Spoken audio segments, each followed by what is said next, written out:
तर त्यांच्यासारखा बालिश प्रदेशाध्यक्ष आजपर्यंत मी पाहिला नाही. अहो, विलासराव साहेब हे लातूरसाठी जगले आणि लातूरकर सुद्धा विलासराव देशमुख साहेबांसाठी जगले. नाही, माननीय प्रदेशाध्यक्षांनी जे वक्तव्य केलं ते अत्यंत खेददायी आहे. अहो, विलासराव देशमुख साहेबांच्या आठवणी पुसताय असं बोलता तुम्ही. विलासराव साहेबांचं एक ब्रीद वाक्य होतं, जे जे नवं ते लातूरला हवं. दैवत विलासराव, आमचं मंदिर विलासराव. हे लातूर आहे पिल्लू, लातूरची जनता गप बसणारी नाही. आन मान शान, लातूरची शान म्हणजे विलासराव. तुम्ही जर चांगल्या माणसांचं नाव खराब करताय एवढं 4,000 राजकारणासाठी, तुमच्याकडे कार्यकर्ते तरी आहेत का? सर, आप विलासराव जी साहब के गांव के केवळ सगळ्या महाराष्ट्राची माफी मागायला पाहिजे. आणि लोकात अशी प्रतिक्रिया एक माज आलेला आहे. लोकांना जनतेची माफी मागायला पाहिजे अख्ख्या महाराष्ट्रात. कालच्या ह्या वक्तव्यानंतर भाजपमधले सुद्धा कार्यकर्ते अस्ताव्यस्त आहेत. देशमुख साहेब म्हणजे पक्ष नव्हता, विलासराव देशमुख साहेब हीच एक संस्कृती होती. लातूरमध्ये रवींद्र चव्हाण यांनी केलेल्या वक्तव्यानंतर जे आहे ते मोठ्या प्रमाणात नागरिक जे आहे ते आक्रमक झाल्याचं पाहायला मिळतंय. या सगळ्यावर बोलण्यासाठी लातूरकर माझ्यासोबत आहे. लातूरचे या ठिकाणी नागरिक जमलेले आहेत. काय म्हणतायत त्यांच्याकडून जाणून घ्या. लातूर जिल्ह्यामध्ये जे वक्तव्य करण्यात आलं रवींद्र चव्हाण यांनी, कसं बघता याच्याकडे? नाही, माननीय प्रदेशाध्यक्षांनी जे वक्तव्य केलं ते अत्यंत खेददायी आहे. एखाद्या प्रदेशाध्यक्षाला हे कसं कळत नाही की तो महाराष्ट्रातल्या कुठल्या भागात जाऊन काय बोलावं हे जर त्यांना कळत नसेल तर त्यांच्यासारखा बालिश प्रदेशाध्यक्ष आजपर्यंत मी पाहिला नाही. अहो, विलासराव देशमुख साहेबांच्या आठवणी पुसताय असं बोलता तुम्ही. अहो, लातूरकर रोज विलासराव देशमुख साहेब जगतात. लातूरच्या रेल्वे स्टेशनकडे पाहिल्यानंतर लातूरला विलासराव देशमुख साहेबांची आठवण येते. विमानतळाकडे पाहिल्यानंतर लातूरला विलासराव देशमुख साहेबांची आठवण येते. 10वी-12वीचा बोर्ड पाहिल्यानंतर माननीय विलासराव देशमुख साहेबांची आठवण येते. असे मी 100 उदाहरणं सांगू शकतो की जे उदाहरणं पाहून, शहराकडे पाहून माननीय विलासराव देशमुख साहेबांची आठवण येते. अहो, विलासराव साहेब हे लातूरसाठी जगले आणि लातूरकर सुद्धा विलासराव देशमुख साहेबांसाठी जगले. विलासराव साहेबांचं एक ब्रीद वाक्य होतं, जे जे नवं ते लातूरला हवं. त्याच्यामुळं तुम्ही असं बोलताय. ज्या लोकनेत्याला विलासराव देशमुख साहेब हे काही सामान्य एका शहरापुरतं नेतृत्व नव्हतं, ते केंद्रीय नेतृत्व होतं. महाराष्ट्राचे मुख्यमंत्री होते. आणि विलासराव देशमुख साहेब हे लातूरपुरते मर्यादित नव्हते. विलासराव देशमुख साहेबांचा मृदू स्वभाव, अनेक उदाहरणं, मंत्रालयाच्या बाहेर बसलेली महिला असेल किंवा नाशिक मुंबई रोडवर एखादा ट्रकवाला अडचणीत असेल, अशा सामान्य लोकांनी त्यांना फोन केली आहे. आणि ती लोक जेव्हा त्यांच्या आनंद राहतात, आम्ही तर लातूरकर आहोत, लातूरची अस्मिता म्हणजे विलासराव देशमुख आहेत. त्याच्यामुळे हे वक्तव्य म्हणजे अतिशय पोरकड आहे. जे वक्तव्य केलं याकडे लातूर संतापाच्या दृष्टीने पाहतोय.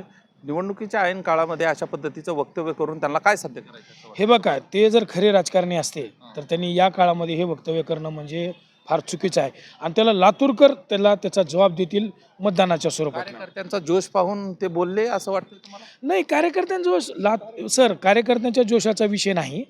लातूरची जी संस्कृती आहे, माननीय शिवराज पाटील चाकूरकर साहेबांनी, विलासराव देशमुख साहेबांनी, दिलीपराव देशमुख साहेबांनी आणि आता त्याचे चालक आहेत अमित विलासराव देशमुख साहेब, यांनी लातूरची एक राजकीय संस्कृती तयार केली, ज्यामध्ये राजकारण हे फक्त निवडणुकापुरतं. निवडणुका झाल्या की सगळे लातूरमध्ये कधीही 2 कार्यकर्ते एकमेकाला भिडत नाहीत.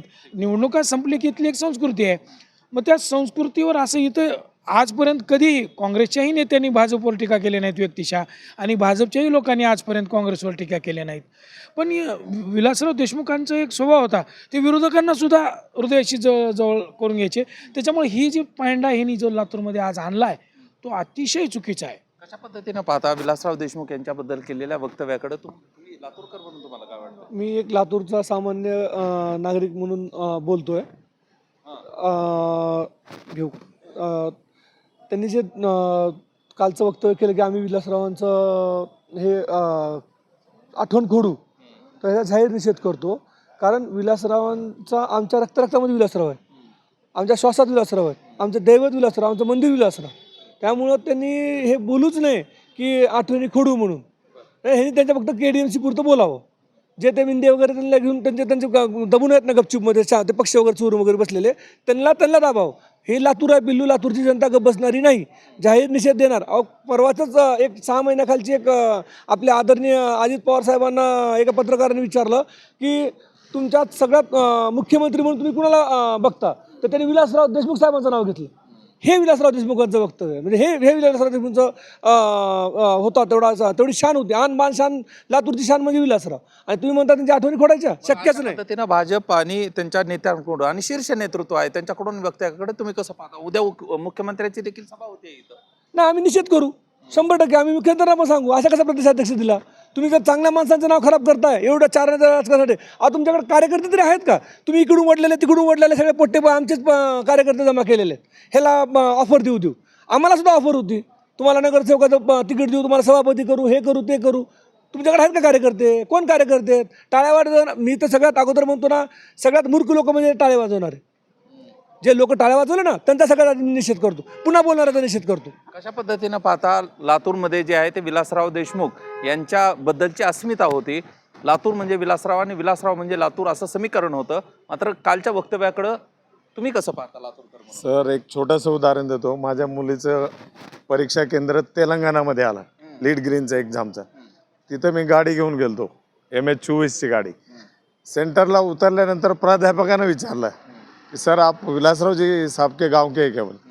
तर इतकं मनावर कोरलेले आहेत साहेब सगळ्यांच्या, महाराष्ट्रातच नाही तर आजूबाजूचे जे आपले राज्य आहेत, हे कुणीही जरी आला, हे वक्तव्य चुकीचं केलेलं आहे लातूरमध्ये जे केलं रवींद्र चव्हाणांनी.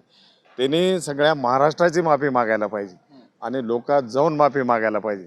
दिलगिरी व्यक्त करून कार्यक्रम होणार नाही. हा त्यांनी खूप चुकीचं बोललेले आहेत आणि सगळीकडून त्यांचा निषेध होत आहे. हो, अनेक ठिकाणी जे आहे ते पोस्टर देखील जाळल्याचं पाहायला मिळतंय. निषेध मोठ्या प्रमाणात होत आहे. पण लातूरकर म्हणून लातूरमध्ये येऊन अशा पद्धतीच्या वक्तव्याकडे नेमकं तुम्ही कसं पाहता? नाही, खूप निषेधार्थ आहे. आज एवढं सांस्कृतिक आपलं लातूर आहे, महाराष्ट्र आहे, जे राजकारण चालतं लातूरमध्ये, विरोधी पक्षातले जरी असतील तर साहेबाला मानणारे लोक होते. तिने असं विरोधी पक्ष म्हणून कधी बघितलं नाही, समोरच्याकडे विकासाकडे बघितलं ते. आणि जिल्ह्यात प्रत्येक जण, लहान मुलाला जरी विचारा, वयस्कर वृद्धाला विचारा, साहेबाचं नाव आणखी रिस्पेक्टने घेतात लोक. आणि प्रदेशाध्यक्ष असं बोलतो, हे तर खूप चुकीचं आहे. अनेक ठिकाणी विजय मिळालेला आहे, काँग्रेसचा पराभव झालेला आहे, भाजपचा विजय होतोय आणि त्यामुळं अशा पद्धतीचं वक्तव्य आलं असं वाटतं तुम्हाला? नाही, लोकात अशी प्रतिक्रिया, एक माज आलेला आहे ह्या लोकांना. डायरेक्ट असं बोलाले, माज आहे म्हणतात लोक ह्यांना. असे वक्तव्य व्हायला नाही पाहिजे आणि लवकरात लवकर त्यांना जेवढं शक्य आहे जनतेची माफी मागायला पाहिजे अख्ख्या महाराष्ट्रात. व्यक्त केलेली आहे आज सगळ्या माध्यमात. तिने असं सोसो बोलल्यासारखं बोललेत. मी पाहिले ते क्लिप, मी कालच आलो होते तेलंगणामधून. तिथं लोक बोलालेत, अरे तेरे गाव में ऐसा किसी ने बोला. राग तिथं व्यक्त व्हायला बघा, इथं तर साहेबांचं गाव आहे. आता दिलगिरी व्यक्त केलेली आहे त्यांनी. नाही, दिलगिरी व्यक्त करणं म्हणजे ते एक फक्त पाणी पुसण्याचा प्रकार आहे. तुमच्या मनात जर दिलगिरी व्यक्त करण्यासारखं बोलायचं ना, तुम्ही बोलायचंच नाही ना. तुम्हाला जर भविष्यात असं वाटतं की ह्या विषयाची आपल्याला दिलगिरी व्यक्त करावी लागेल तर बोलायचं नाही. त्यांना काय वाटलं, लातूरमध्ये गेलो आहे, संख्या दिसायली आहे, बोलावं इथं भाजपचं आपलं नेहमीसारखं की एखाद्या शहरामधलं राजकारण उठवल्यासारखं ते बोलत असतात प्रत्येक ठिकाणी. तसं ते लातूरमध्ये करायचा त्यांनी प्रयत्न केला, पण त्यांच्या लक्षात नाही आलं इथं कालच्या ह्या वक्तव्यानंतर भाजपमधले सुद्धा कार्यकर्ते अस्ताव्यस्त आहेत की आपण अनेक जणांनी थेट नाराजी व्यक्त केली. भाजपचे जिल्हाध्यक्ष जे आहेत ओबीसी सेलचे, त्यांनी तर थेट जे आहे ते निषेध व्यक्त केला. अहो, त्यांच्या काल तुम्ही फेसबुकवर बघा, त्यांच्या कार्यकर्त्यांनी फेसबुकवर नकारात्मक सगळ्या पोस्टी टाकलेल्या आहेत भाजपच्या कार्यकर्त्यांनी, हे कसं चुकीचं बोलले म्हणून. म्हणजे लातूरमध्ये विलासराव देशमुख साहेब म्हणजे पक्ष नव्हता. विलासराव देशमुख साहेब हीच एक संस्कृती होती लातूरची. त्याच्यामध्ये भाजप, काँग्रेस या जे त्या काळातलं जनता दल वगैरे असं काहीही नव्हतं इथं.